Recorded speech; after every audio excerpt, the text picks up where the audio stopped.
Bab 1011, Tersangka Kejahatan. Nama, Sistem Bintang Ilahi Penulis, Serif Kucing Bunga.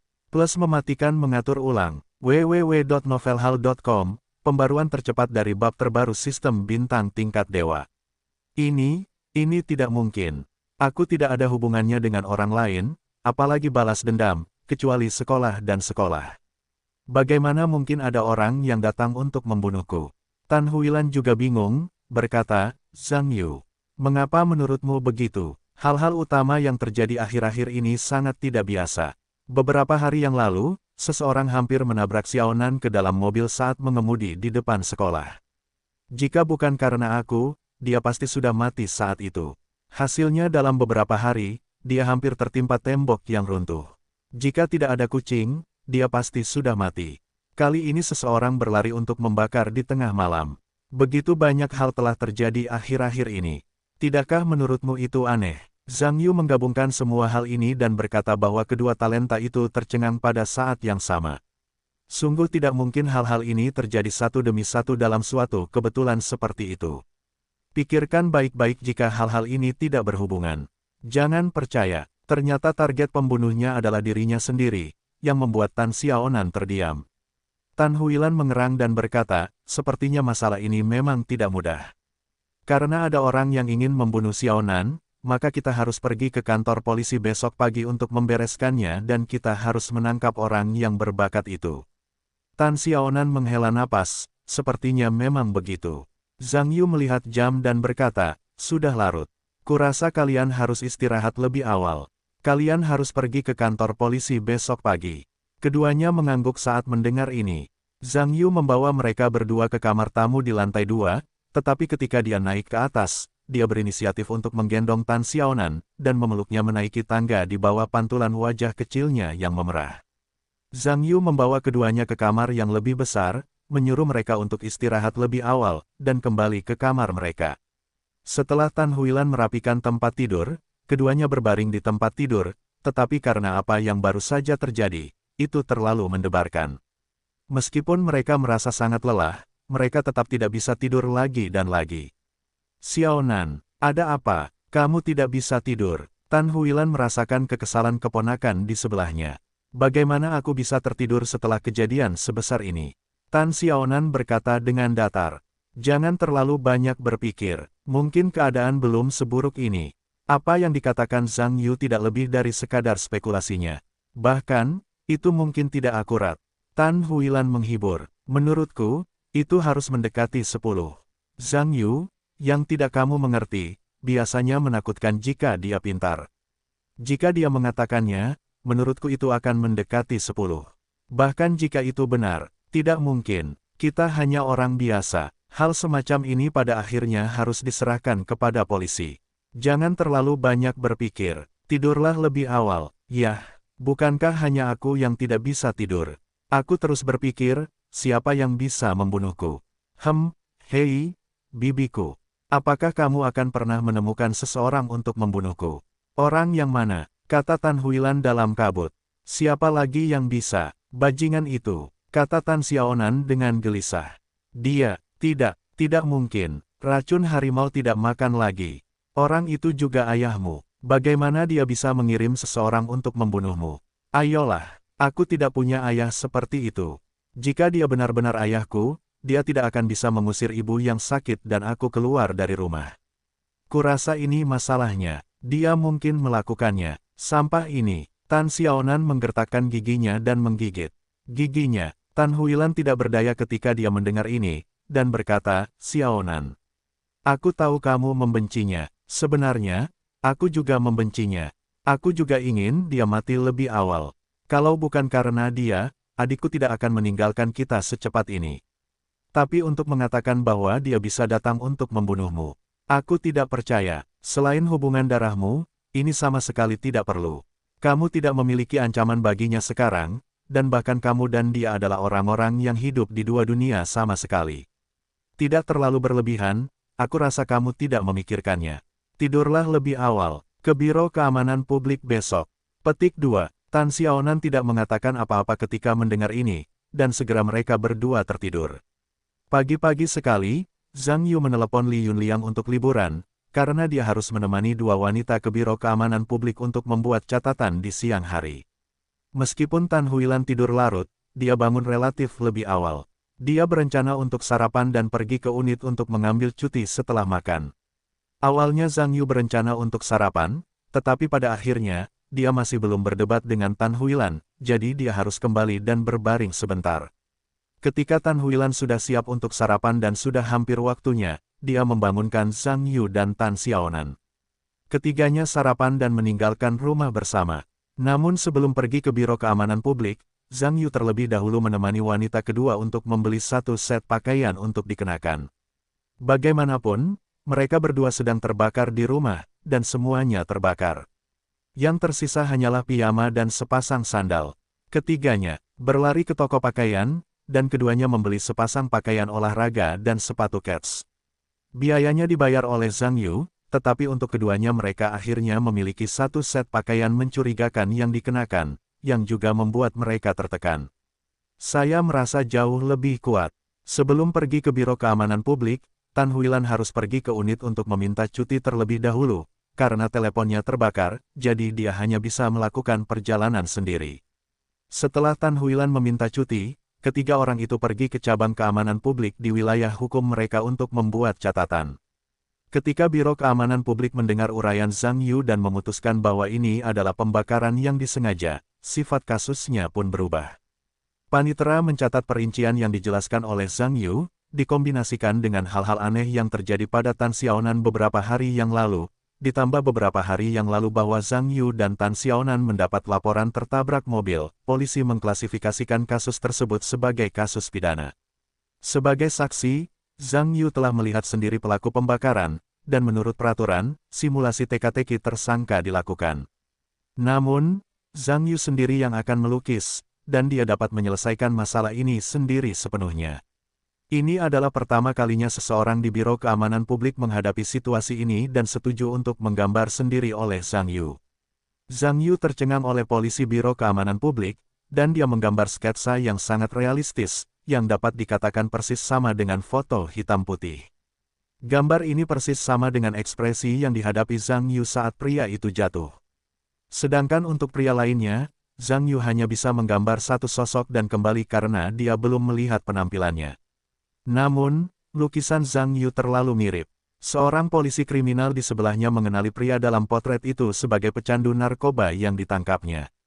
Mengandalkan penampilan tersangka dan catatan kriminalnya sebelumnya, Biro Keamanan Publik dengan cepat menentukan identitas tersangka, tetapi karena pihak lain itu miskin karena penyalahgunaan narkoba sepanjang tahun, dan sekarang dia tidak punya tempat tinggal. Dia tidak tahu harus mengalir kemana. Dia mengeluarkan surat perintah pencarian, tetapi ketika bisa ditangkap, itu hanya bisa dikatakan saat itu beberapa orang di Zhang Yu mendapat transkripnya, dan mereka hampir sampai di sana di pagi hari. Setelah meninggalkan Biro Keamanan Publik, ketiganya hanya makan sesuatu di jalan. Sore harinya, Tan Huilan akan pergi ke kantor komunitas untuk sertifikasi, dan kemudian pergi ke Biro Keamanan Publik untuk mendaftarkan ulang buku rekening dan kartu identitas sementaranya. Kemudian mungkin ada banyak hal yang membuatnya pusing. Tan Xiaonan masih terluka, jadi dia hanya bisa kembali ke rumah Zhang Yu untuk melanjutkan istirahatnya. Zhang Yu langsung pergi ke sekolah pada sore hari. Dalam beberapa hari berikutnya, Tan Huilan melaporkan kehilangan ponsel dan kartu banknya melalui kartu identitas sementara, yang merupakan perpisahan dengan kehidupannya yang buruk. Setelah uangnya tersedia, dia awalnya ingin menyewa apartemen sementara sesuai dengan niat Tan Huilan, tetapi setelah bujukan Zhang Yu, dia akhirnya menghilangkan ide itu. Bagaimanapun, area peralatan sewaan tidak sebejat milik Zhang Yu, dan tentu saja tidak senyaman milik Zhang Yu. Meskipun aneh tinggal bersama teman sekolah keponakannya, mengingat bak mandi besar yang nyaman milik Zhang Yu, saya hampir tidak mengabaikan ketidaknyamanan ini, dan berencana untuk terus bertahan. Meskipun Tan Huilan mendapatkan kembali kartu banknya, semua barang di rumah pada dasarnya telah terbakar habis. Sekarang dia hanya bisa mendekorasi ulang setelah pendarahan besar, yang dapat dikatakan membuatnya sangat tertekan. Mungkin satu-satunya kabar baik akhir-akhir ini adalah Tan Xiaonan menekan profesional Zhang Yu, dan akhirnya dia hampir tidak bisa berjalan, memungkinkannya untuk kembali ke sekolah lagi. Kaki Tan Xiaonan pulih jauh lebih cepat dari yang diharapkan. Meskipun teman-teman sekelasnya terkejut, mereka tidak terlalu banyak berpikir, dan berpikir bahwa terkilirnya mungkin tidak begitu berat. Bagaimanapun, dia bisa kembali ke sekolah untuk kelas. Di kelas, orang-orang masih sangat senang.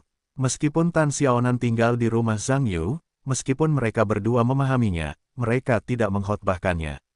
Namun, Tan Xiaonan diam-diam memberitahu Kai Leilei tentang hal ini. Bagaimanapun, hubungan antara keduanya begitu baik sehingga mereka harus pulang bersama sepulang sekolah, dan mustahil untuk saling menyembunyikan satu sama lain. Ketika Kai Leilei tahu bahwa sesuatu yang buruk telah terjadi pada keluarga Tan Xiaonan akhir-akhir ini, tentu saja, dia juga sangat terkejut, tetapi bagaimana mereka bisa menjadi teman baik, dia hanya bisa saling membantu untuk menjaga rahasia tanpa syarat, sambil menyimpan seragam sekolahnya sendiri yang dipinjamkan kepada Tan Xiaonan untuk mencegah pihak lain mengenakan seragam, yang membuat orang ragu. Beberapa hari berlalu, berita tentang kasus pembakaran datang dari Biro Keamanan Publik, dan pecandu yang membakar rumah Tan Xiaonan malam itu telah ditemukan. Namun, dia sudah meninggal, dan mayatnya ditemukan oleh seseorang yang berlari di taman pada pagi hari. Ada bekas luka yang jelas di lehernya. Dia seharusnya dicekik hidup-hidup oleh orang lain. Kasus pembakaran menjadi kasus pembunuhan. Meskipun polisi melakukan pencarian video pengawasan pada waktu dan bagian yang relevan, kecuali tersangka yang terbunuh sesekali, orang lain hanya memiliki sedikit informasi yang tersisa. Dapat dilihat bahwa tersangka lainnya memiliki kemampuan anti-investigasi yang kuat dan bukan orang biasa. Petunjuk kasus tersebut telah menghilang sejak saat itu, dan semua rahasia telah disembunyikan dalam kabut lagi. Tan Huilan berencana untuk mendekorasi ulang rumahnya, sehingga dia dapat pergi bekerja di siang hari dan menjalankan pasar dekorasi kapanpun dia senggang. Meskipun Zhang Yu dan Tan Xiaonan sekarang tinggal bersama, mereka sangat rendah hati di sekolah, dan mereka tidak memberitahu semua orang tentang hal itu. Setelah sekolah, keduanya juga pergi secara terpisah. Zhang Yu dan Wu Jie berjalan-jalan sebentar. Tan Xiaonan menemani Kai Leilei dalam lingkaran kecil. Keduanya bertemu di persimpangan rumah Zhang Yu. Hari-hari itu begitu rahasia, dan beberapa hari berlalu. Itu adalah hari belajar mandiri dan sekolah lainnya, dan keduanya bertemu di persimpangan yang sama seperti biasa dan pulang bersama. Xiaonan, kurasa bibimu sangat lelah akhir-akhir ini. Kurasa dia tidak perlu menunggu kita pergi ke sekolah di malam hari. Biarkan dia beristirahat lebih awal. Tetapi dia berkata bahwa aku takut kamu lapar di malam hari. Aku ingin membantumu menyiapkan sesuatu untuk makan malam. Sama sekali tidak perlu. Bahkan jika aku lapar, aku bisa membuat makananku sendiri tanpa harus mengganggunya. Bibimu tidak hanya harus pergi bekerja di siang hari, beristirahat, tetapi juga punya waktu untuk berlari mendekorasi barang-barang. Aku melihatnya duduk tadi malam dan hampir tertidur di sana. Biarkan aku berbicara dengannya. Aku tahu kamu tinggal di rumahku sekarang, dan dia selalu merasa malu. Sama sekali tidak perlu. Semua orang adalah teman. Tan Xiaonan memikirkan ekspresi lelah bibinya selama sehari, dan mengangguk, baiklah. Biarkan aku memberitahunya. Benar, dekorasi rumahmu sudah berhari-hari, dan seharusnya segera dimulai. Seharusnya cepat, tetapi selain beberapa kejutan akhir-akhir ini, mungkin perlu waktu. Apa yang terjadi? Karena tetangga di gedung itu terbunuh. Aku tidak tahu bagaimana mereka mendengarnya. Seseorang menargetkan rumah kita terakhir kali tentang pembakaran, jadi aku ingin bibiku mengganti kerugian mereka. Akhir-akhir ini dia menyebalkan tentang ini. Apalagi yang harus kulakukan? Itu tidak perlu sama sekali. Kenapa? Dalam kasus keluargamu ini, seseorang dengan sengaja membakar rumah. Secara hukum ini termasuk dalam ruang lingkup force majeure. Menurut hukum, kamu tidak perlu membayar ganti rugi. Adakah yang mengatakan seperti ini? Tentu saja, kamu bisa tenang. Bahkan jika mereka ingin menuntut, itu hanya akan membuang-buang tenaga. Itu berita bagus. Aku akan memberitahu bibiku saat aku kembali. Katakan padaku, bibimu seharusnya tidak terlalu sibuk lagi, kamu bisa menyerahkannya kepada perusahaan dekorasi. Saat itu, akan mudah bagi orang untuk mendapatkan kontrak dan material. Bibiku mengatakan, perusahaan dekorasi itu mahal, dan biaya desain juga ditambahkan. Keluarga itu kehilangan terlalu banyak kali ini, dan uangnya harus ditabung. Hahaha, bibimu sangat pintar. Tidak mungkin. Keluarga kita adalah keluarga pekerja, juga bukan tiran sepertimu. Tentu saja kamu bisa menyelamatkannya. Sebenarnya, tidak perlu terlalu mencolok. Jika uangmu penting, aku bisa membantumu mengurusnya terlebih dahulu. Jika kamu punya uang, kamu bisa mengembalikannya padaku. Itu tidak akan berhasil. Kami sudah merepotkanmu sekarang, bagaimana mungkin kamu bisa meminjam uang?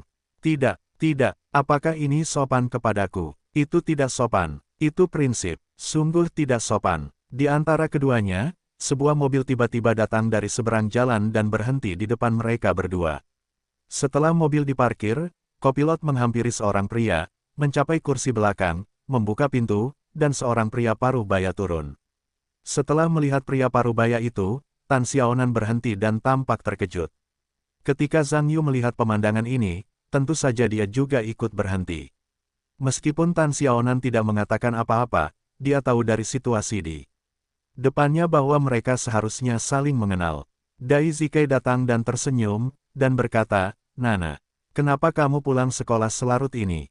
Apa yang kau lakukan?" Kata Tan Xiaonan dingin. "Kenapa? Boleh aku lihat kalau kau tidak bisa melakukannya?" Dai Zikai melihat ekspresi di wajahnya, dan wajahnya tidak senang. "Tidak perlu. Jangan datang lagi nanti." Tan Xiaonan berbalik dan berkata kepada Zhang Yu, "Ayo pergi." Zhang Yuanyan juga mengalihkan pandangan dari wajah pria itu, dan keduanya terus melangkah maju bersama. Ketika Dai Zikai melihat pemandangan ini, wajahnya tentu saja jelek dan mengerikan, tetapi ketika dia memikirkan tujuannya, dia berkata dengan keras, "Nana, tunggu sebentar. Ada sesuatu yang ingin kukatakan padamu, dan aku akan pergi setelah berbicara." Setelah mendengar kata-kata itu, Tan Xiaonan berhenti perlahan, berbalik, dan berkata dengan tidak sabar, "Katakan." Dai Zikai melirik Zhang Yu dan berkata, "Kemarilah. Ini masalah pribadi." Tan Xiaonan mendengar apa yang dipikirkannya, dan menoleh ke Zhang Yu, "Maafkan aku Zhang Yu. Kami ingin membicarakan masalah pribadi." "Baiklah, kalau begitu aku akan menunggumu di sana." Zhang Yu tidak bertanya mengapa, dan pergi sendiri. Tan Xiaonan datang ke sisi Dai Zikai dan berkata dengan tidak sabar, "Ayo. Temanku sedang menungguku." Dai Zikai melirik Zhang Yu yang berjalan pergi dan tersenyum tanpa kritik, berkata, "Kamu punya teman di usia muda.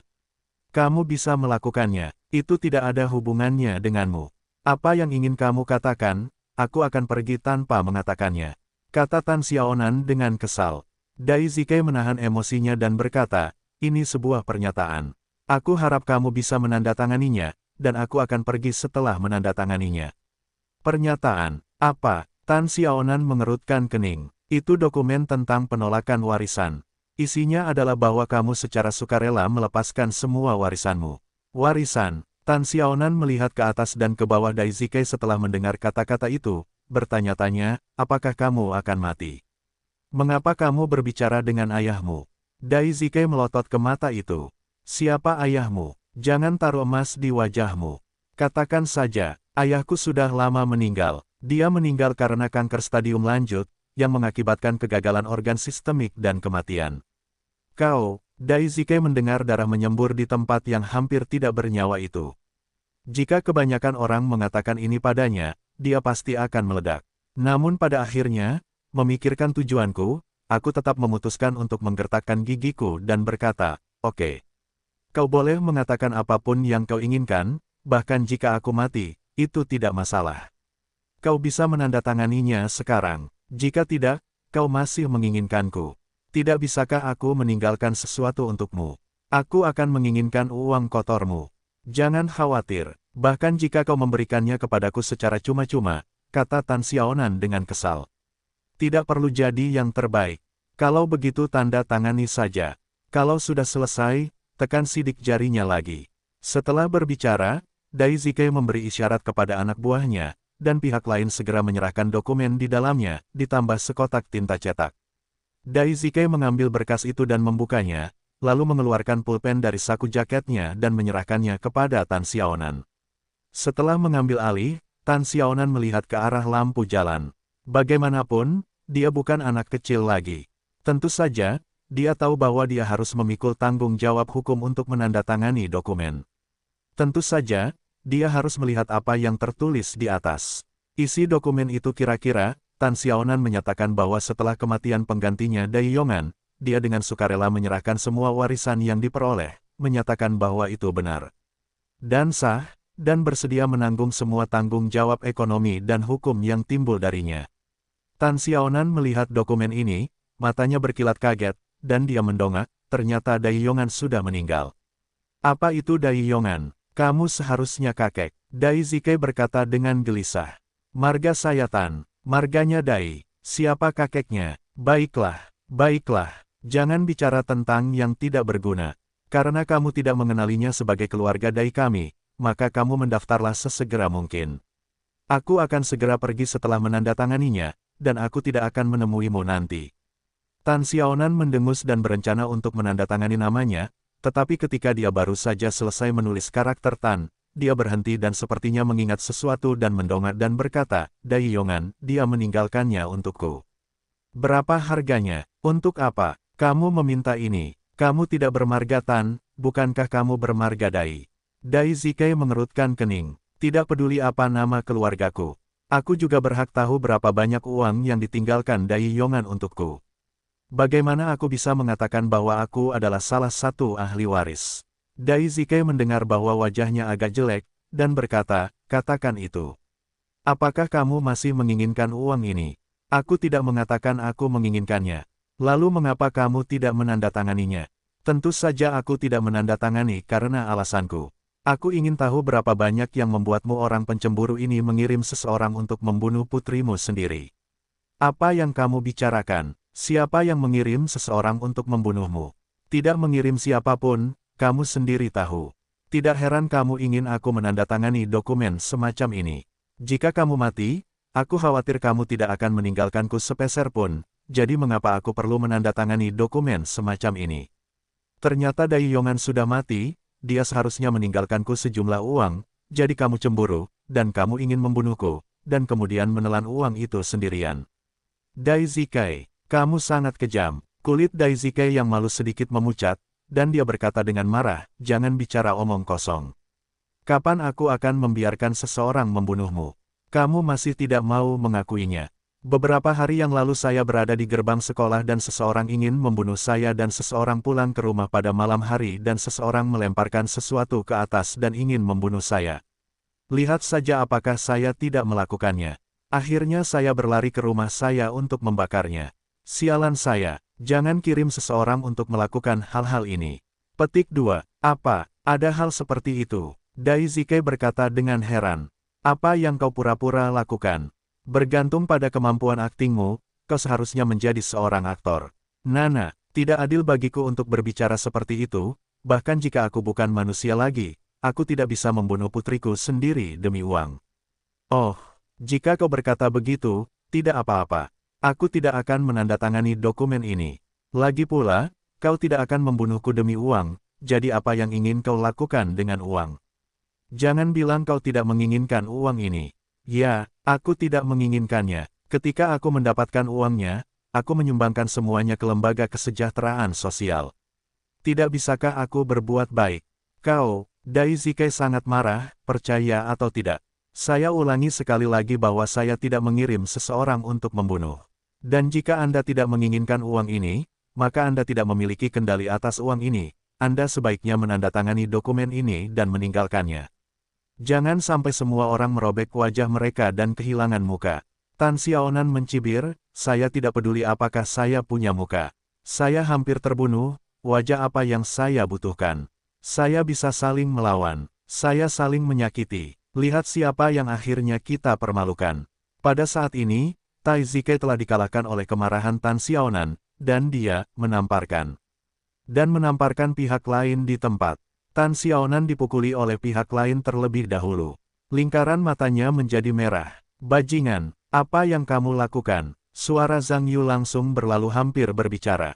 Zhang Yu sudah bergegas ke mereka berdua, dengan marah mendorong Dai Zikai, tiba-tiba mendorongnya, menabrak mobil di belakangnya, dan duduk di tanah. Bos, pria yang berdiri di sebelahnya melihat pemandangan ini, dan sangat ketakutan sehingga dia bergegas. Pengemudi di dalam mobil membuka pintu dan berlari turun ketika dia melihat situasinya. Bagaimanapun, dia bekerja untuk orang lain. Setelah melihat bos didorong, tentu saja, dia tidak bisa duduk dan berpura-pura tidak terlihat.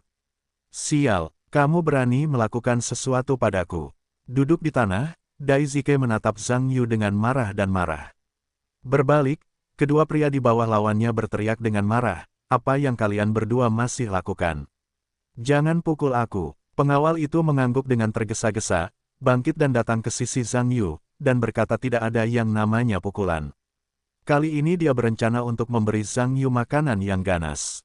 Bagaimanapun, dia sekarang adalah pengawal penuh waktu yang disewa oleh Daisuke. Bosnya sendirian, seseorang telah memperbaikinya di depannya. Jika dia tidak bergegas mencari tempatnya, bagaimana dia bisa bertahan di lapangan ini di masa depan? Pengemudi di sebelah saya juga berlari dan berencana untuk menambah jumlah. Bagaimanapun, ada pengawal yang kuat bermain di garis depan. Saya percaya jika Anda mengikuti langkah Anda dapat menyingkirkan kehadiran di depan bos. Jangan, Tan Xiaonan cukup takut melihat kedua pria itu datang untuk melawan Zhang Yu. Tetapi ketika tinju pengawal pria itu belum mengenai Zhang Yu, dia telah mengangkat satu kaki. Tembakan pertama datang lebih dulu, tendangan itu mengenai perut lawan, menendang lawan keluar, dan menabrak mobil di belakangnya dengan keras. Pada saat ini, pengemudi telah datang dan mengangkat tangannya untuk menamparkan Zhang Yu, tetapi dia melihat bahwa pengawal yang kuat itu ditendang keluar oleh lawan, dan dia takut dia tidak berani untuk terus bertarung. Tetapi begitu dia tertegun, Zhang Yu menamparkan punggungnya dengan tamparan di wajahnya, dan pada saat itu dia membalikkannya dan jatuh ke tanah. Pengawal pria itu sedang menutupi perutnya saat ini, berlutut di tanah dan muntah-muntah, menunjukkan bahwa kaki Zhang Yu telah melampaui kesabarannya. Adapun pengemudi, sekarang dia penuh dengan Venus, dan dia takut untuk bergerak maju. Daisuke tidak menyangka bahwa pengawal pribadi yang disewanya dengan harga tinggi sebenarnya adalah hidangan seperti itu. Dia tidak hanya gagal melihatnya, tetapi dia juga ditangani oleh pihak lain. Dapat dilihat bahwa foto-foto dada pihak lain yang biasa membanggakan diri. Zhang Yu melirik Tan Xiaonan dan berkata, "Xiaonan, kamu tidak perlu aku menendang orang itu untuk makan, untuk memberimu bensin." Daisuke terkejut dan berkata dengan tergesa-gesa, "Apa yang kamu lakukan? Aku katakan padamu, nak, memukul seseorang adalah tindakan yang melanggar hukum." Zhang Yu mendengar cibiran dan berkata, "Ternyata kamu juga tahu bahwa memukul seseorang itu ilegal. Beraninya kamu memukul temanku. Apa maksudnya aku memukul putriku?" Zhang Yu mendengar sejenak, dia tidak menyangka bahwa pihak lain itu sebenarnya adalah ayah Tan Xiaonan. Tan Xiaonan menutupi wajahnya yang baru saja dipukuli, dan melihat Zhang Yu menatap dirinya sendiri, tetapi mengangguk tanpa daya. Zhang Yu melihat ini, dan wajahnya canggung, dan berkata, "Maafkan aku Xiaonan. Aku tidak tahu apakah dia ayahmu." Tan Xiaonan tersenyum dan berkata, "Tidak masalah. Aku tidak memperlakukannya sebagai ayahku. Ayo pergi, aku tidak peduli dengan bajingan ini." Setelah itu, dia menarik tangan Zhang Yu dan pergi. Daisuke tampak jelek di belakang keduanya yang pergi, dan tidak tahu apa yang mereka pikirkan. Zhang Yu dan Tan Xiaonan tidak berbicara dalam perjalanan pulang. Zhang Yu juga bisa melihat bahwa pihak lain seharusnya dalam suasana hati yang buruk. Setelah mereka naik lift dan sampai di pintu, Tan Xiaonan berhenti dan berkata, "Zhang Yu, apakah itu terlihat jelas di wajahku?" Zhang Yu Wenyan melirik tanda telapak tangan merah di wajah Tan Xiaonan, mengangguk, dan berkata, "Itu terlihat jelas." Tan Xiaonan menghela napas dan mengeluarkan kotak pensilnya dari tas sekolahnya. Ada cermin kecil di sana. Dia melihat wajahnya dengan saksama, dan berkata dengan sedikit cemas, "Apa yang harus aku lakukan? Bibi pasti akan melihatnya. Itu terlihat jelas. Itu masalah besar baginya. Itu tidak akan berhasil. Lebih baik tidak memberitahunya apa yang terjadi malam ini. Jika dia tahu aku dipukuli oleh bajingan itu, aku akan sedih. Itu saja. Atau haruskah aku memijatnya untukmu?" Zhang Yu tersenyum, mungkin dia pikir saran itu seharusnya lucu. Sebenarnya, ketika dia mengatakan ini, dia ingin menggunakan pijat kinya sendiri untuk membantu pihak lain mengendurkan otot dan darah. Tetapi hal semacam ini sulit dijelaskan, jadi dia merasa sedikit lucu. Tan Xiaonan tentu saja mendengar rona merah di wajahnya, tetapi dia tidak tahu harus berbuat apa, dia menganggukkan giginya. Zhang Yu tidak menyangka bahwa Tan Xiaonan benar-benar setuju tanpa bertanya, dan tidak mengatakan apa-apa, telapak tangannya penuh dengan qi, dan dia mulai memijat wajahnya. Meskipun Tan Xiaonan sedikit gugup, karena perasaan mati rasa di telapak tangan Zhang Yu, masih sulit untuk menyembunyikan rasa ingin tahunya, dan berkata, Zhang Yu, tanganmu menggosok seperti mati rasa. Mungkin tanganku kasar. Zhang Yu tersenyum. Benarkah? Wajah Tan Xiaonan menunjukkan ekspresi bingung. Oleh Xiaonan, jangan salahkan aku karena bergosip. Hubunganmu dengan ayahmu tampaknya sangat buruk. Tan Xiaonan mendengar matanya berputar dan berkata, siapa yang bisa punya hubungan baik dengan seorang asteris yang telah meninggalkan istri dan putrinya?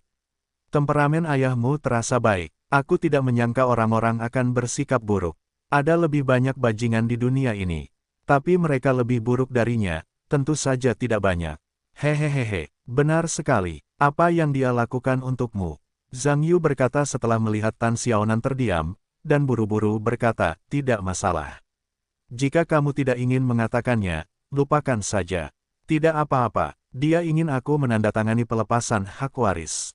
Meninggalkan hak waris. Zhang Yuanyan menunjukkan ekspresi aneh, dan berkata, tetapi jika dia ingin kamu melepaskan hak waris, kamu dapat melakukannya tanpa menyerahkannya kepadamu saat membuat surat wasiat. Mengapa kamu harus menandatanganinya sendiri? Sebuah pernyataan, bukankah itu lebih dari cukup? Warisan itu bukan miliknya, itu adalah kakekku, ayahnya yang memberikannya kepadaku. Tidak heran, sepertinya kakekmu seharusnya sudah meninggal. Seharusnya begitu, kalau tidak, dia tidak akan membiarkanku menandatangani hal-hal seperti itu. Tidak, jika kakekmu benar-benar meninggal, itu harus dilakukan di hadapan pengacara warisan kakekmu. Pernyataan ini sah. Kamu dapat menandatangani pernyataan ini secara pribadi saat itu. Tidak diakui. Bolehkah? Tentu saja. Ketika kamu mendapatkan alasan, katakan bahwa dia ditipu saat itu, dan bahwa kamu berusia di bawah 18 tahun.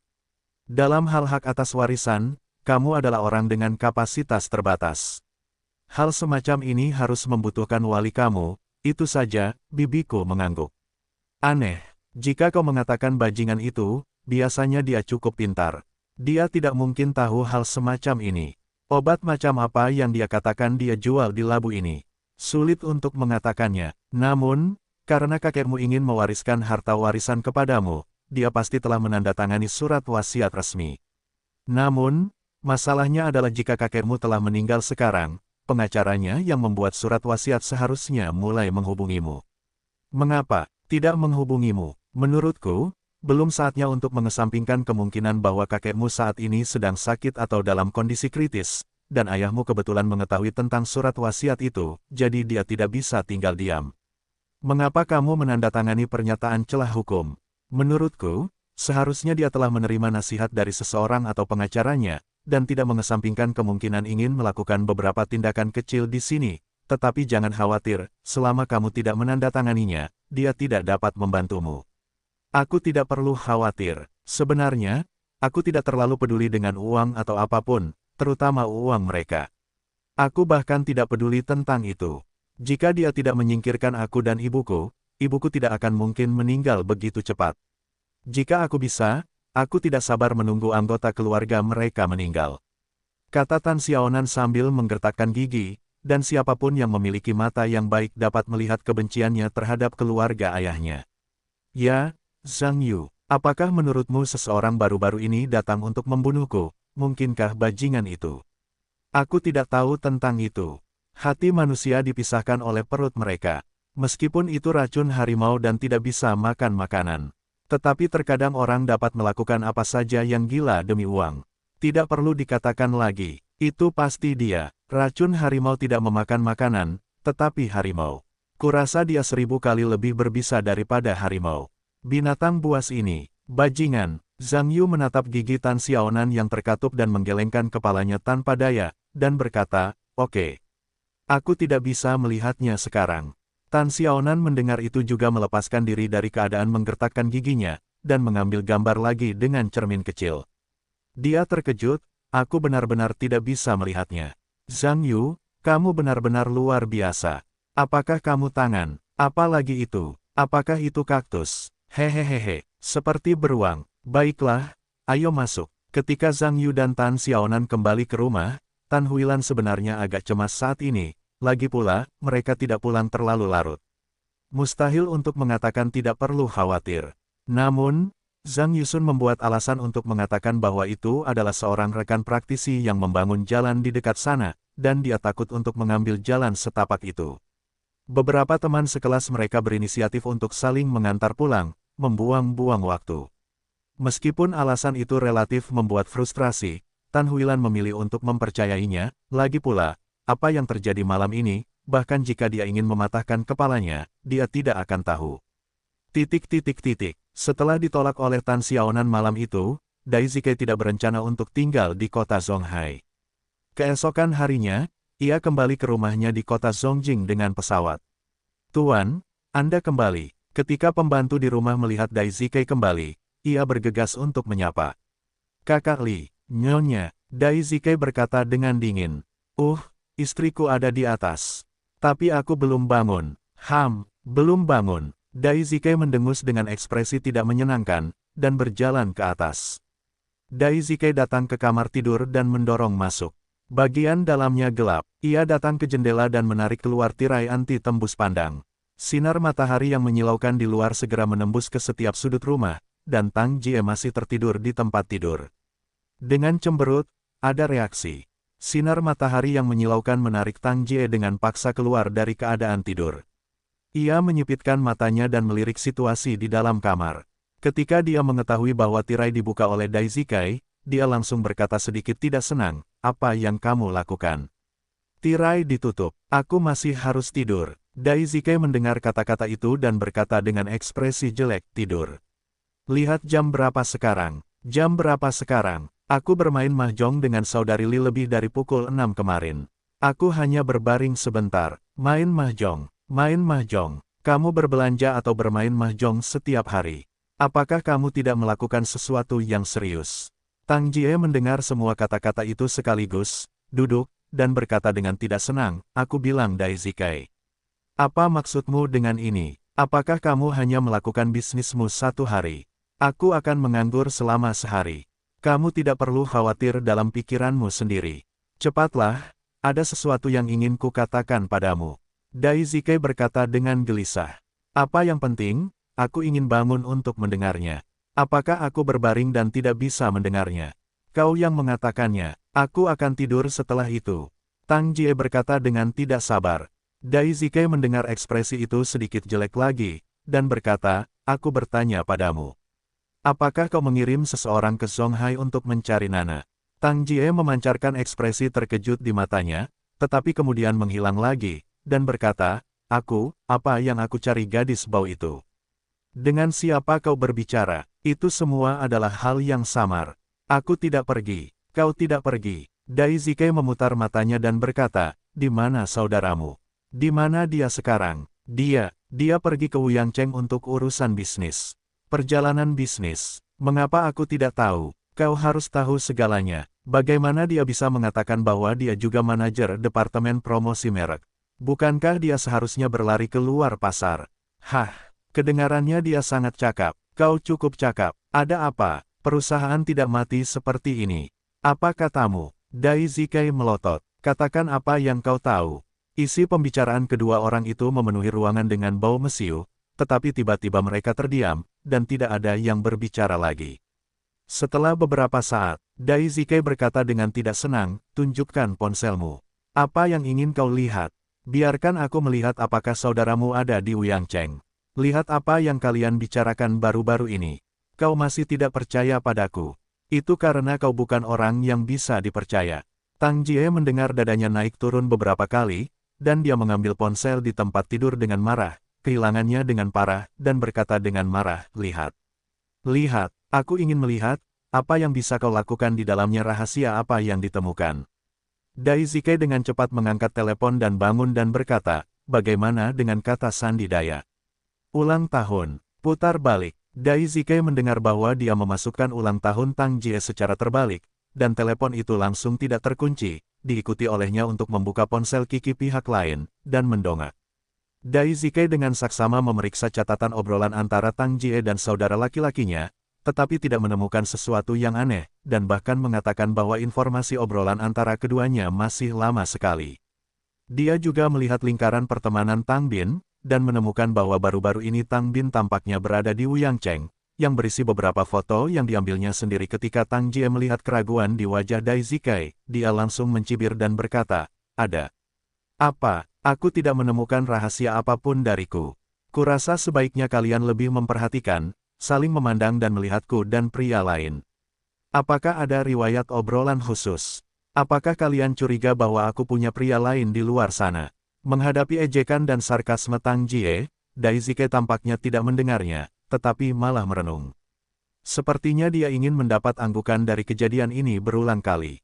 Setelah beberapa saat, Tang Jie melihat bahwa Dai Zikai membeku, tetapi linglung, dan berkata dengan tidak sabar, "Kapan kamu akan melihatnya?"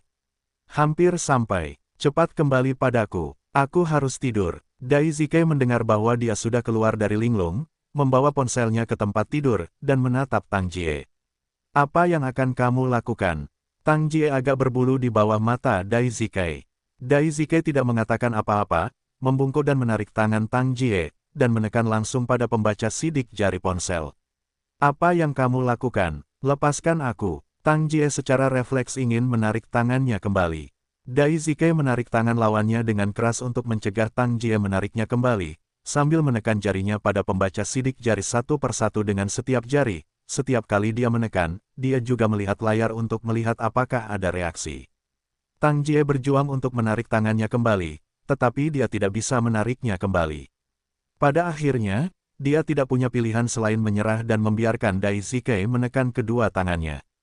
Namun, setelah Dai Zikai menekan 10 jari Tang Jie, masih tidak ada respons di layar, dan dia hanya bisa melepaskan tangan lawan tanpa daya. "Kamu sakit." Tang Jie, yang menarik telapak tangannya kembali, marah pada kematian. "Kamu membuka sistem privasimu dan biarkan aku melihat." "Sistem privasi apa? Apa yang kamu bicarakan?" Tang Jie berhenti dan berkata dengan tidak senang. "Jangan tertipu. Sekarang ponsel mana yang tidak memiliki sistem privasi? Buka saja dan biarkan aku melihatnya. Jika tidak ada apa-apa di dalamnya, aku percaya padamu." "Aku pikir kamu gila. Aku tidak memiliki sistem privasi apapun."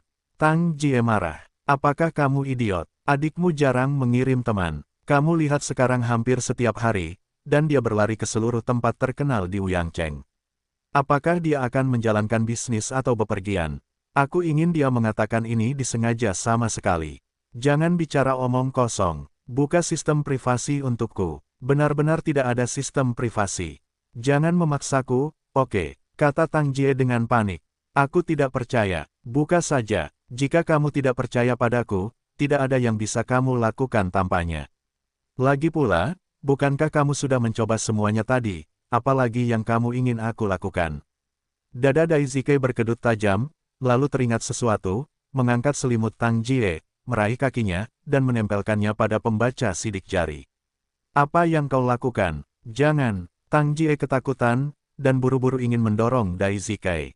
Namun, Dai Zikai hanya menyeret kaki lawannya, bahkan membuka jari-jari kakinya, dan mengujinya pada pengenal satu persatu. Akhirnya, ketika jari kaki keempat diuji, layar berubah, memperlihatkan beberapa orang yang memasuki sistem privasi, kata. "Juga bilang tidak." "Apa ini?" Dai Zikai melemparkan kaki lawannya dan mengambil ponselnya. Ekspresi Tang Jie berubah, dan dia bergegas dari tempat tidur dan berteriak, "Kembalikan ponselmu padaku." Selama pembicaraan, saya telah bergegas dan ingin mengambil ponsel dari tangan Dai Zikai. "Pergi." Tangan Dai Zikai mendorong Tang Jie ke tanah, diikuti dengan menekan perangkat lunak Qi seluler di sistem privasi. "Jangan menonton. Kembalikan." Tang Jie yang terjatuh ke tanah hanya bisa bangkit lagi, bergegas meraih ponselnya, tetapi bagaimana mungkin dia memiliki kekuatan Dai Zikai dan didorong ke samping oleh pihak lain lagi. Dai Zikai telah memanggil informasi perangkat lunak saat ini. Hanya ada satu orang yang bisa dihubungi di sana. Ketika saya melihat riwayat obrolan kedua orang itu, warnanya tiba-tiba berubah. Berbalik ke arah Tang Jie adalah tamparan di wajah, dan dia berteriak, "Bajingan! Lihat apa ini, kamu berani menggendongku untuk melakukan hal semacam ini." Tang Jie dihadapkan dengan tamparan oleh Dai Zikai, dan pria itu jatuh tak berdaya di tempat tidur. Dia tahu bahwa sekarang setelah rahasianya terbongkar, tidak ada gunanya untuk menyangkalnya, dan dia hanya bisa berkata, ya. Itu aku, ya, tapi bagaimana dengan itu? Uang orang tua itu milik kita. Mengapa kita harus memberikan gadis itu? Mengapa? Tidak adil, tidak adil, tidak adil membiarkan orang membunuhnya. Itu putriku, itu putriku. Tahukah kamu? Daisuke menggeram dengan mata merah, dan dapat dikatakan bahwa seluruh ruangan di ruangan itu bergetar. Kentut, dia bukan putrimu. Apakah dia memanggilmu seorang ayah selama bertahun-tahun? Hanya Fei Fei yang merupakan putrimu. Dan gadis itu hanyalah seorang biaozi yang menamparkan harta benda kita. Dia seorang biaozi. Dua kata itu diucapkan, dan Daisuke yang marah menamparkan tangannya lagi, dan membantingnya ke wajah yang lain lagi. Bunuh aku, kau bisa membunuhku jika kau bisa. Tang Jie berteriak histeris ketika dia jatuh ke tempat tidur. Dasar wanita gila, aku tidak tahan lagi denganmu. Daisuke sangat marah sehingga dia berteriak, lepaskan aku. Aku ingin menceraikanmu, cerai aku. Tang Jie mendengar ini dan menyeka air matanya, berteriak, Daisuke. Apa gunanya kau? Kau ingin mengusirku seperti Tan Yaolan, lalu menemukan yang muda dan cantik, dasar cengeng. Ceraikan aku juga, ambil 1 miliar. Beri aku 1 miliar dan aku akan menceraikanmu.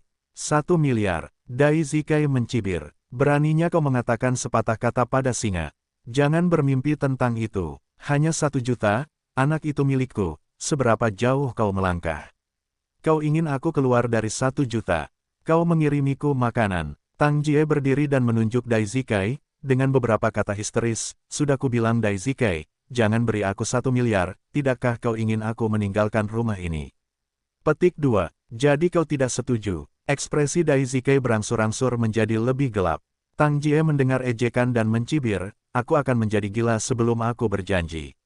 Kau membunuhku jika kau memiliki kemampuan. Tapi apakah kau berani? Oke, karena kau tidak tahu cara mengangkat, jangan salahkan aku karena memalingkan wajahku dengan kejam. Daisuke mengangkat telepon genggamnya di tangannya dan berkata, lihat. Selama aku memberikan benda ini ke Biro Keamanan Publik, kamu dan kamu kakakku adalah seorang pembunuh. Pada saat itu, jika kamu tidak dapat bercerai, kamu tidak dapat menahannya. Setelah itu, Daisuke berbalik dan berjalan keluar pintu. Tang Jie ngeri mendengar ini, tidak. Suami memohon padamu untuk tidak melakukannya. Selama pembicaraan, dia melompat dan memegang Daisuke yang ingin pergi. Lepaskan aku. Daisuke dengan marah ingin melepaskan tarikan Tang Jie, suamiku, aku salah. Aku benar-benar salah. Tolong jangan biarkan polisi menangkapku. Tang Jie sudah ketakutan dan menggigil. Jika polisi tahu tentang pembunuhan saudaranya, dalangnya pasti tidak akan bisa melarikan diri. Aku tidak ingin menghabiskan seumur hidup di penjara. Kau tahu betapa takutnya sekarang. Daisuke mencibir saat melihatnya. Begitu, pergi. Aku mohon suamimu, jangan panggil polisi.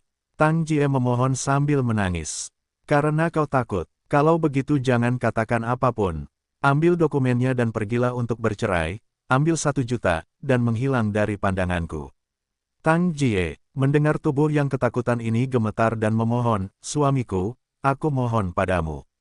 Jangan ceraikan aku tidak akan berani di masa depan. Tolong lihat wajah kedua anak itu, kamu akan memaafkanku sekali. Aku salah, aku benar-benar tahu itu salah. Ini memang agak berlebihan bagiku, tetapi aku juga melakukannya untuk keluarga kita. Jika orang tua itu meninggalkan warisan kepada Nana, perusahaan pada akhirnya akan jatuh ke tangan Nana, maka kita berdua tidak memiliki apa-apa. Petik 2. Sofistis. Sudah berapa kali aku katakan padamu, aku akan menyelesaikan masalah ini. Apakah ada yang salah dengan telingamu? Atau apakah ada yang salah dengan IQ-mu? Tapi abangku sudah bilang, Nana tidak mungkin menyerahkan warisan sebesar itu. Untuk menyelesaikan masalah ini, itu harus dilakukan sekali dan untuk selamanya. Selama ahli waris meninggal, maka dokumen pernyataan harta warisan akan batal. Uang itu akan kembali kepada kita. Apa kau memperlakukan polisi seperti orang bodoh? Pada saat ini, ahli waris meninggal secara tiba-tiba, bukankah polisi akan mencurigaimu atau aku? Pembunuhan ahli waris lainnya akan merampas hak waris terlebih dahulu. Saat itu, kau tidak akan bisa menanggungnya sendiri. Jika itu terjadi, kau harus masuk penjara. Ah, tapi abangku tidak pernah memberitahuku hal seperti ini. Apa abangmu? Kau bisa percaya apa yang dikatakannya? Kurasa kau terlalu banyak bermain mahjong, dan pikiranmu penuh lumpur. Lagi pula, apa hubungan keluargaku dengannya? Mengapa dia harus campur tangan? Jika tidak, kau di sini juga.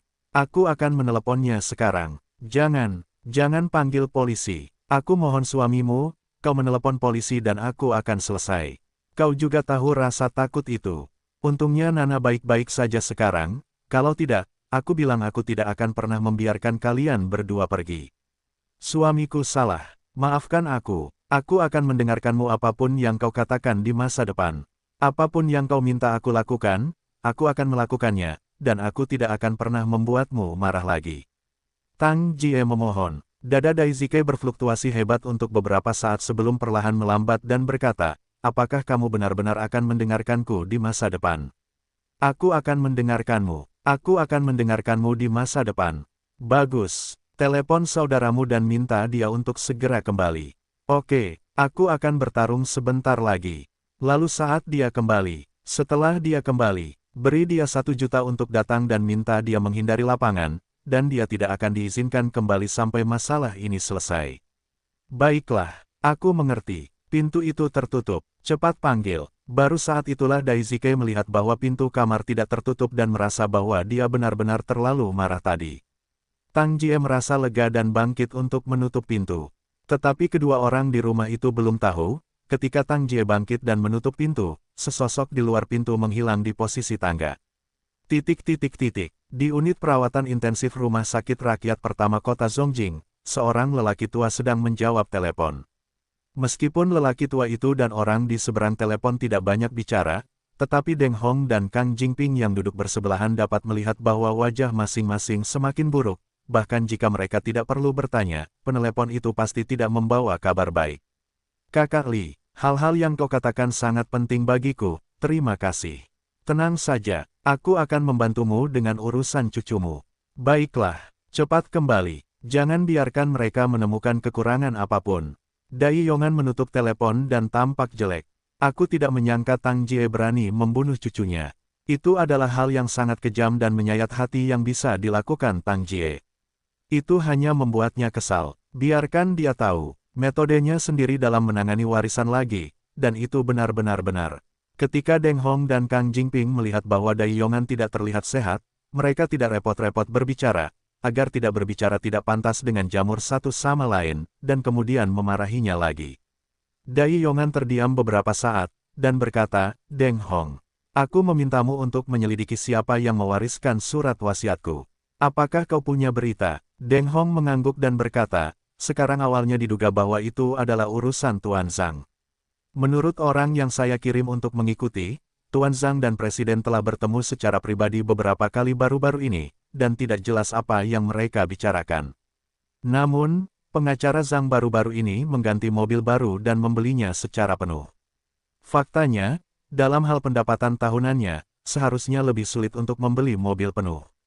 Yang lebih penting, istrinya baru-baru ini, saya juga membeli tas kulit gu baru dan jam tangan wanita baru Baoda, yang semuanya merupakan barang mahal, tetapi masih belum diketahui apakah barang-barang ini benar-benar terkait dengan warisan. Petik 2. Zhang Mao brengsek. Berkat kepercayaanku padanya begitu banyak, dia memberinya warisannya untuk diurus, dan dia berani mengkhianatiku di belakang. Dai Yongan berkata dengan ekspresi jelek, Deng Hong, tolong bantu saya menghubungi pengacara yang dapat diandalkan, saya akan beralih menjadi pengacara demi pengacara, dan kali ini saya harus menemukan reputasi yang baik di industri ini. Petik 2. Saya kenal ketua, juga, silakan hubungi asosiasi pengacara. Saya ingin menjadikan Zhang Mao seorang pengacara di masa depan. Ketua, urusan Zhang Mao hanya dugaan awal, dan belum ada bukti nyata saat ini. Gunakan hubungan itu sekarang. Tidak ada yang salah. Apa yang salah? Karena Zhang Mao adalah pengacaraku, dia seharusnya tidak bertemu dengan Dai Zikai secara pribadi. Dan jika memang tidak ada transaksi di antara mereka, Zhang Mao juga harus memberitahuku tentang hal itu. Hantu aduh, sama sekali tidak ada yang baik. Kamu lakukan saja apa yang aku katakan. Tidak perlu bukti. Baiklah. Deng Hong mengangguk. Benar, Tolong bantu aku menghubungi perusahaan perwalian yang kuat. Ketua, jika kamu ingin mempercayai harta warisan, kita dapat mendirikan dana perwalian sendiri, dan itu lebih baik daripada perusahaan perwalian. Tidak perlu, tidak banyak uang. Aku hanya ingin menyimpan sejumlah uang untuk Vivi dan Xiaoying. Awalnya aku ingin memberikan uang ini langsung ke Tang Jie, tetapi sekarang tampaknya lebih tepat untuk mempercayai perusahaan yang kumiliki. Begitu, Deng Hong menuliskan di buku catatan satu persatu apa yang dikatakan Dai Yongan, Jingping. Kau juga membantuku menjalankan tugas. Ketua, kau yang memberi perintah. Kang Jingping bergegas. Kau pergi ke kota Zonghai. Temukan cara untuk membiarkan Nana dan bibinya datang ke Zongjing. Aku ingin bertemu mereka. Sebenarnya, aku tidak takut untuk memberitahumu. Tang Jie, seorang wanita kejam, telah mengirim seseorang ke kota Zonghai, tetapi dia tidak berhasil. Ketika Deng Hong dan Kang Jingping mendengar ini, mereka saling memandang. Mempertimbangkan karakter Tang Jie, tidak mengherankan bahwa keduanya terjadi. Tentu saja, mereka juga dapat merasakan kemarahan dan kesedihan Dai Yongan ketika mereka pertama kali mendengarnya. Sebagai tetua keluarga, saya percaya bahwa hal yang paling menyedihkan adalah mendengar hal semacam ini. Biarkan Nana tinggal di Zonghai, terlalu tidak aman. Biarkan dia datang ke Zongjing sedikit lebih baik, jika memungkinkan, sementara aku belum mati, jelaskan akibatnya terlebih dahulu. Dai Yongan tampaknya memiliki bisikan alami. Aku tahu ketua, tapi, bolehkah aku memberitahu mereka? Kondisimu, katakan, tidak masuk akal untuk mengetahui apa yang harus diketahui. Lebih baik memberitahu mereka lebih awal. Setidaknya biarkan mereka memiliki persiapan psikologis. Dai Yongan mengatakan ini, terlepas dari keadaan berbicara pada dirinya sendiri, dan berbalik untuk melihat sekilas ke Kang Jingping berkata, aku tahu. Nana dan bibinya pasti tidak menyukaiku. Jadi masalah ini seharusnya tidak semudah yang kamu pikirkan. Jingping, kamu harus mengkhawatirkannya. Lebih baik mendapatkan lebih banyak dari bibi Nana saat dia mencoba mencari tahu bagaimana mengatakannya. Dia juga orang dewasa, tidak impulsif seperti anak muda. Begitu, ketua, setelah Dai Yongan selesai berbicara, seluruh tubuhnya lemah dan rasa sakit di tubuhnya membuatnya mengerutkan kening. Deng Hong buru-buru berkata, Jingping, lihatlah. Aku akan memanggil dokter. Setelah itu, dia berbalik dan meninggalkan bangsal. Di sisi Zhang Yu dan Tan Xiaonan, hari masih pukul 3, pergi sekolah dan pulang sekolah. Tan Huilan akhirnya menyiapkan segalanya, dan rumah itu sudah mulai direnovasi secara resmi. Namun, untuk meredakan konflik dengan tetangganya, dia tetap duduk bersama para tetangga, baik yang keras maupun yang lembut, dan mengganti sebagian kerugian mereka. Bagaimanapun, saya akan tinggal di sebuah gedung di masa depan. Ketika saya melihat ke bawah, saya tidak akan melihatnya. Terlalu kaku dan tidak cocok. Dari sudut pandang Tan Huilan, saya sibuk bekerja lagi, dan saya harus mendekorasi lagi. Itu sangat sulit, tetapi kerja keras harus dilakukan. Bagaimanapun juga, sesama siswa yang tinggal bersama keponakannya sekarang membuatnya merasa aneh sebagai orang dewasa. Meskipun kamar mandi sesama siswanya sangat keren, dia sangat enggan untuk pergi. Suatu hari, panggilan aneh masuk ke ponsel Tan Huilan. Setelah sekolah malam, Zhang Yu dan Tan Xiaonan pulang sekolah tepat waktu. Ketika Zhang Yu pulang, dia tidak pernah mengerjakan pekerjaan rumahnya, makan sesuatu, atau mulai menyiarkan. Namun, Tan Xiaonan bersikeras mengerjakan pekerjaan rumahnya setiap hari. Karena dia takut gemuk, dia tidak makan apapun setelah menyelesaikan pekerjaan rumahnya, dan langsung tidur. Jadi ketika keduanya pulang, mereka sebenarnya sedang sibuk dan tidak ada yang mengganggu. Setelah menyelesaikan pekerjaan rumahnya di ruang belajar, Tan Xiaonan mengemasi barang-barangnya, mencucinya sebentar, dan berencana untuk masuk ke kamar untuk tidur. Namun agar tidak mengganggu bibi yang sedang tidur, dia tetap berusaha untuk bersikap tenang.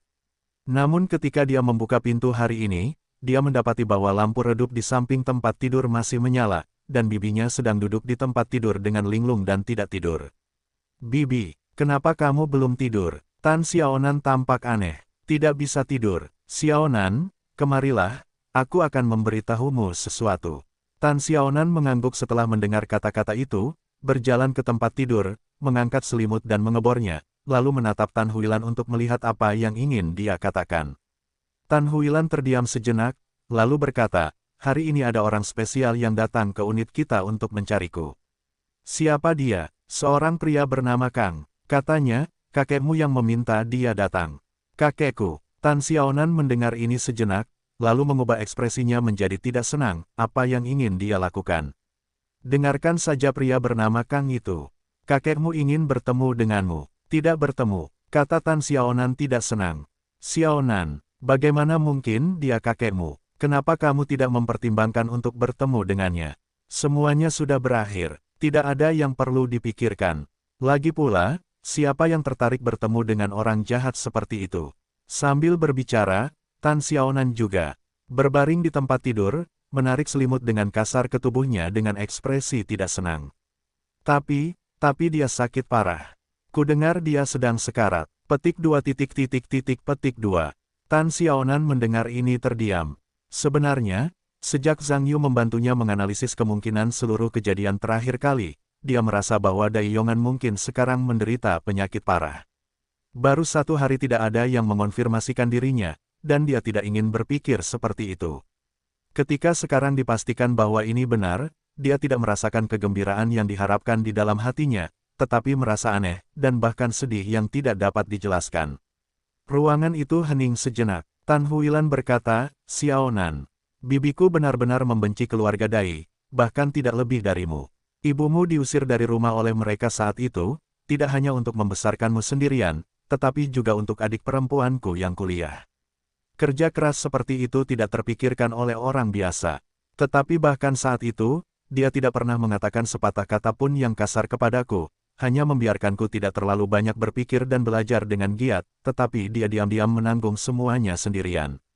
Akhirnya aku lulus kuliah. Aku bisa bekerja, kupikir akan lebih mudah bagi ibumu untuk mengembalikannya, tetapi dia meninggalkan kita.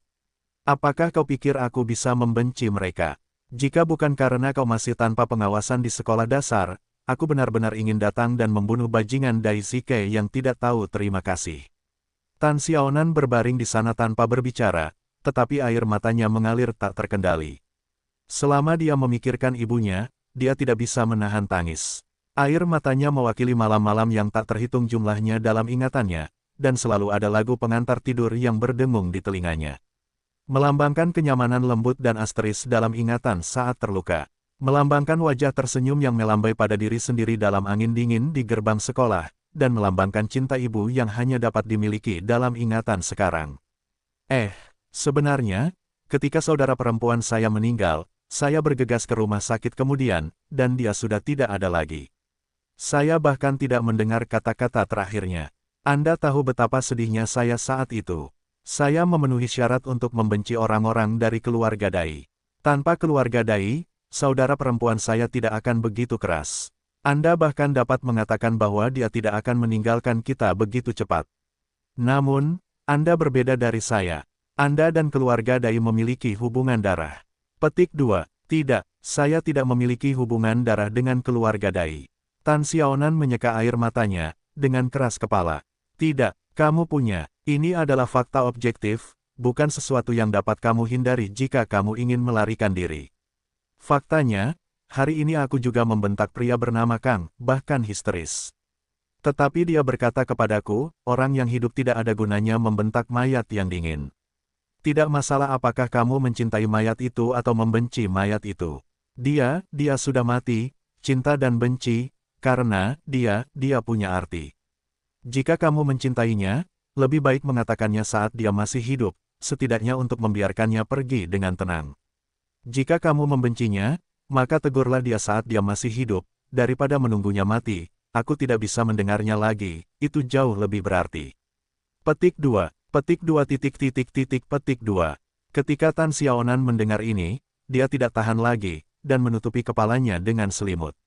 Wow, dan menangis dengan keras. Tan Huilan mendengarkan tangisan ini, air mata yang tak terkendali jatuh ke cangkir, senyum ramah saudara perempuannya terus muncul di benaknya. Dapat dikatakan bahwa dia belum pernah melihat setetes air mata pun di wajah itu, bahkan sisi terakhirnya. Berlumuran darah. Keesokan paginya, dalam perjalanan ke sekolah, Zhang Yu dan Tan Xiaonan berjalan menuju sekolah. Tan Xiaonan memperlambat langkahnya dan berkata, Zhang Yu, Aku ingin mengambil cuti selama beberapa hari. Pergi dan temui kakekku untuk terakhir kalinya. Yang terakhir, Zhang Yu berhenti dan mendengar ini, menoleh, sepertinya kakekmu sakit parah. Tan Xiaonan menghela nafas dan berkata, aku sangat kontradiktif. Aku tidak tahu apakah perjalanan ini benar atau salah. Kalau begitu, kamu harus bertanya pada dirimu sendiri. Apakah kamu mencari jawaban, atau kamu ingin meninggalkan penyesalan? Mungkin jawabannya mungkin bukan yang kamu inginkan.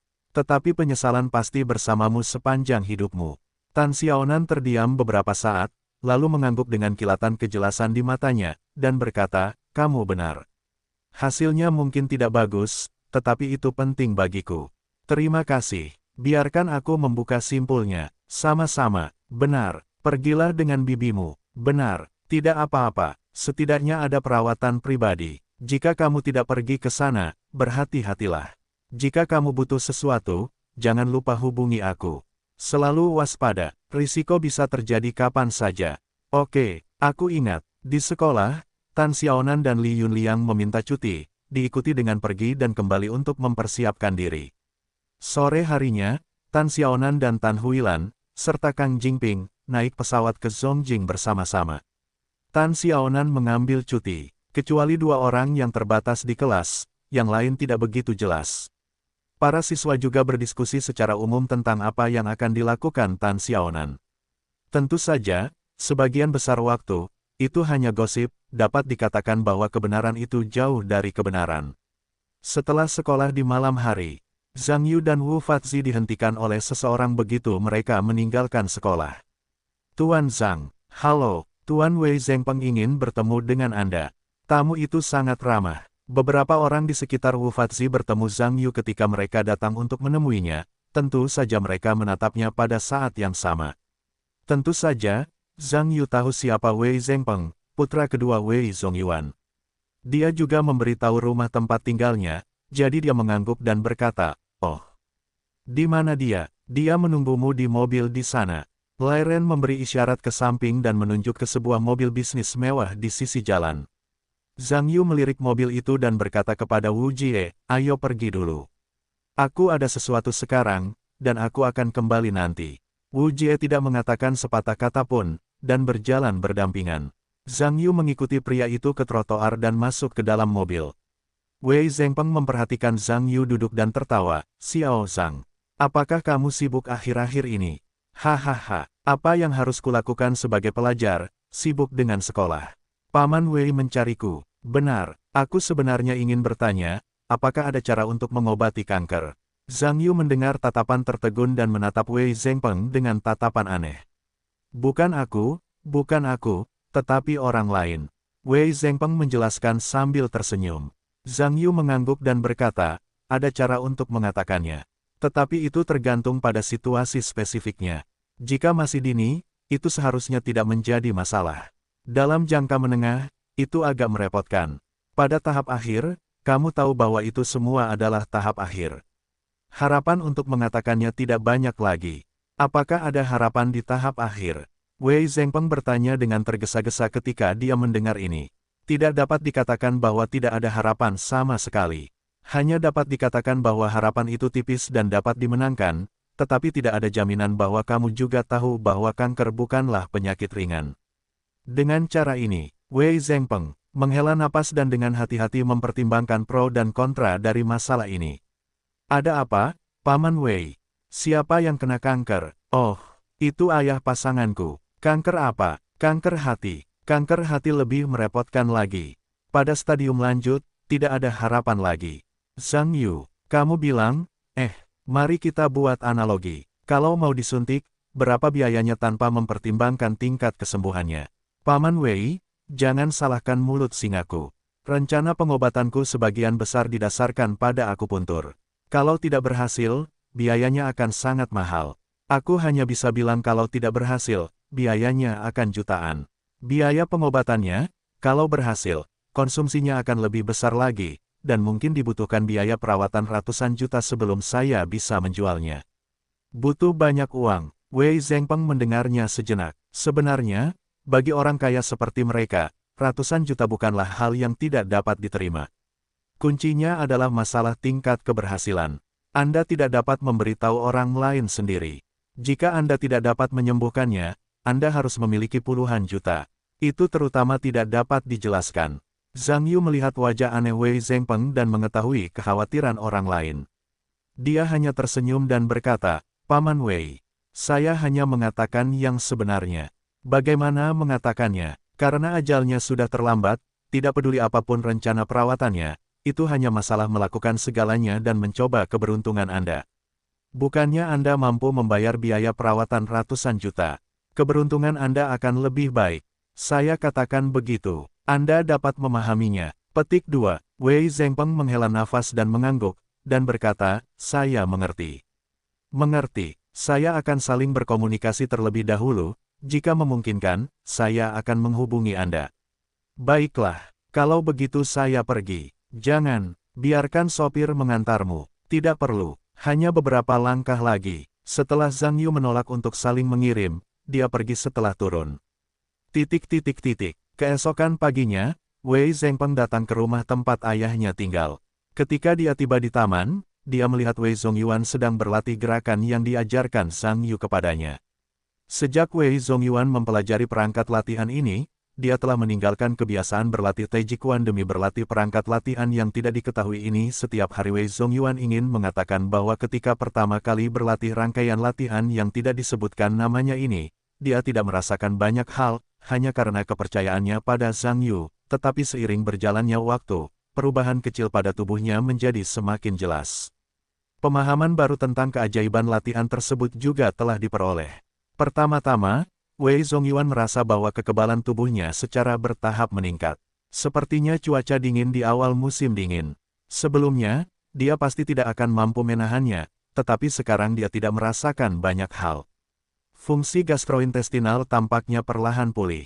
Di masa lalu, Wei Zongyuan makan sangat sedikit setiap kali makan, dan dia selalu kehilangan nafsu makan. Tetapi setelah berlatih rangkaian latihan ini untuk waktu yang lama, dia merasa bahwa nafsu makannya meningkat, dan jumlah makanannya juga meningkat banyak. Dia juga dapat menerima beberapa makanan keras. Tentu saja, tinja jauh lebih umum daripada sebelumnya. Bahkan Wei Zongyuan merasa bahwa presbiopianya telah sedikit membaik. Dapat dikatakan bahwa serangkaian perubahan halus ini telah membuatnya menjadi ahli dalam perangkat latihan ini, dan ia menjadi lebih aktif. Dapat dikatakan bahwa ia dapat berlatih segera setelah ia punya waktu. Saya tidak merasa sehat tanpa berlatih. Wei Zhengpeng melihat ayahnya yang berlatih latihan dan tidak mengganggunya, tetapi hanya berdiri di samping menonton. Saya harus mengatakan bahwa setiap kali Wei Zhengpeng melihat ayahnya berlatih latihan, ia ingin tertawa, terutama karena postur latihan ini terlalu aneh, dan bahkan menggelikan, terutama di tengah-tengah, dari waktu ke waktu, kentut juga cukup untuk membuat orang terdiam. Sebenarnya, Wei Zongyuan juga merekomendasikan perangkat latihan ini kepada beberapa orang, tetapi hanya saudara perempuan dan iparnya yang akan mempraktikkannya. Baik dirinya maupun kakak laki-lakinya tidak ingin mempraktikkannya. Itu terutama memalukan. Segera setelah itu, Wei Zongyuan menyelesaikan latihan dan perlahan-lahan menutup pekerjaan. Setiap kali ia menyelesaikan pekerjaannya, ia merasa segar dan sangat nyaman. "Ayah, dingin, pakailah lebih banyak pakaian saat berlatih di masa depan," Wei Zhengpeng berkata setelah bertemu Wei Zongyuan. "Tidak apa-apa, aku tidak kedinginan." Wei Zongyuan selesai, melirik sambil memasukkan tangannya ke dalam saku, dan Wei Zhengpeng yang masih menyusut dan tertawa, "Bos, aku pikir kamu harus berlatih juga." "Aku tidak berlatih, itu jelek." Wei Zhengpeng menggelengkan kepalanya seperti mainan kerincingan. "Hehehehe, kamu benar-benar tidak tahu emas dan batu giok." "Benar, apakah kamu datang sepagi ini? Apakah ada yang salah?" "Ada sesuatu." "Xie Changsheng dari grup Changsheng. Apakah kamu tahu? Bertemu beberapa kali." "Ada apa?" "Xie Changsheng ditemukan menderita kanker hati stadium lanjut. Belum terselamatkan dan kini saya hanya bisa menunggu perawatan konservatif untuk meninggal." "Itu saja, apa hubungannya dengan kita? Bukankah kita sedang membicarakan tentang kerja sama proyek dengan Changsheng sekarang?" "Presiden Xie menelepon saya dan bertanya apakah kita memiliki dokter yang lebih kuat di Provinsi Dongxing untuk melihat apakah dia dapat membantu ayahnya bertarung lagi. Sepertinya Pastor Xie ini tidak ingin mati." Anak-anak gelisah. "Ini normal, Lebih baik mati daripada hidup. Jika Anda bisa hidup, siapa yang ingin mati? Tetapi karena semua orang bekerja sama, maka bantuan harus dibantu. Anda menelepon Direktur Rumah Sakit Rakyat Provinsi dan bertanya, lihat apakah ada cara yang baik di sana. Jika tidak, saya akan menempuh jalan Beijing. Menteri Song sangat mengenal saya. Saya seharusnya tidak memiliki masalah membuka mulut. Saya sudah bertanya kepada Dekan Wu. Dia berkata, hampir semua sistem medis di negara ini tahu tentang Xie Changsheng. Apa yang dikatakan keluarga Xie juga merupakan konsorsium yang kuat. Mungkin tidak lebih buruk dari kita. Mereka semua telah mengunjungi dokter terkenal kelas 1. Dekan Wu berkata bahwa Xie Changsheng lebih tua.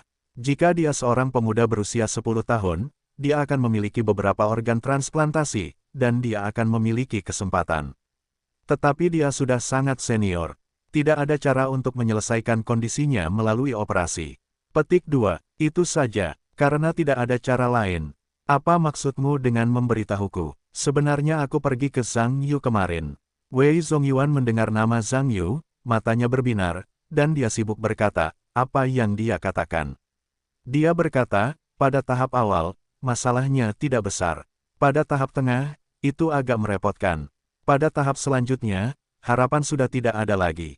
Kemudian, saya bertanya kepadanya, mengatakan bahwa tidak ada harapan sama sekali pada tahap akhir. Sangat tipis, Anda dapat memperjuangkannya, tetapi Anda tidak dapat menjaminnya. Kemudian, saya bertanya kepadanya tentang biaya pengobatan. Dia berkata, jika tidak disembuhkan, biayanya akan puluhan juta, dan jika disembuhkan, biayanya akan puluhan juta. Itu sebabnya saya ingin berbicara dengan Anda hari ini. Diskusikan, haruskah saya memperkenalkan Zhang Yu kepada Presiden Xie? Petik 2. Wei Zongyuan terdiam beberapa saat.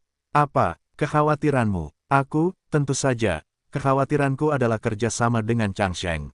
Jika Zhang Yu dapat menyelamatkan Xie Changsheng, tentu saja, semuanya baik-baik saja.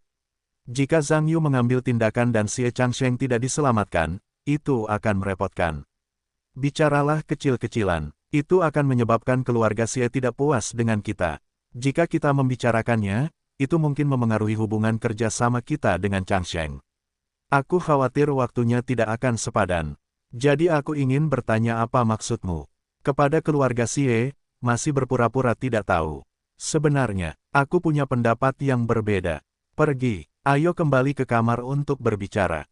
Wei Zhengpeng, yang merasa sedikit kedinginan, cepat mengangguk dan berjalan ke dalam villa bersama Wei Zongyuan. Pembantu membawakan teh hangat untuk keduanya agar tetap hangat. Setelah Wei Zongyuan meletakkan cangkir tehnya, dia berkata, Zhengpeng, sudahkah kamu memikirkannya? Karena Xie Changsheng telah dijatuhi hukuman mati oleh dokter di seluruh negeri, mengapa Zhang Yu berani mengatakan bahwa dia dapat memperjuangkannya? Ini tidak pernah terpikirkan olehku. Apakah kamu punya pendapat? Menurutku ini menggambarkan dua masalah. Pertama, Zhang Yu adalah seorang pembohong. Dia tidak dapat mengesampingkannya, tetapi dia dapat mengatakan bahwa ada harapan. Mungkin dia hanya ingin meminjam benda ini untuk mendapatkan beberapa keuntungan. Bagaimana menurutmu tentang aku? Bagaimana? Petik 2. Ini, Wei Zhengpeng berpikir sejenak, menggelengkan kepalanya, dan berkata, kurasa itu tidak mungkin. Teknik medis Zhang Yu, kita semua telah melihatnya dengan mata kepalaku sendiri, mengatakan itu ajaib, tidak berlebihan. Dia akan menjadi pembohong. Baiklah, jadi mari kita anggap dia tidak menipu uang. Lalu ada masalah kedua, karena Zhang Yu mengatakan bahwa dia bisa memperjuangkannya, maka penyakit Xie Changsheng mungkin benar-benar punya ruang untuk memperjuangkannya. Pikirkanlah, seorang dokter di seluruh negeri berpikir tidak ada tiba-tiba seseorang yang diselamatkan mengatakan bahwa mereka bisa memperjuangkannya, jadi dapatkah kita menganggap bahwa keterampilan medis orang ini lebih baik daripada dokter di seluruh negeri? Wei Zhengpeng mengangguk dan berkata, apa yang ingin kamu katakan? Ini mungkin. Kalau begitu jika kemungkinan ini ada, kita bisa memperkenalkan Zhang Yu kepada keluarga Xie, mungkin ada dua hasil. Satu adalah penyelamatan Xie Changsheng yang berhasil, dan yang lainnya adalah kematian Xie Changsheng. Yang pertama, semua orang senang, kerja sama kita dan Changsheng tidak menjadi masalah lagi. Yang terakhir pasti akan membuat Xie tidak nyaman. Tapi saya rasa ini bukan masalah. Bagaimanapun, Xie Changsheng sudah berada pada stadium lanjut kanker hati. Saya yakin itu sudah lama. Keluarga Xie pasti ingin memahami alasan ini.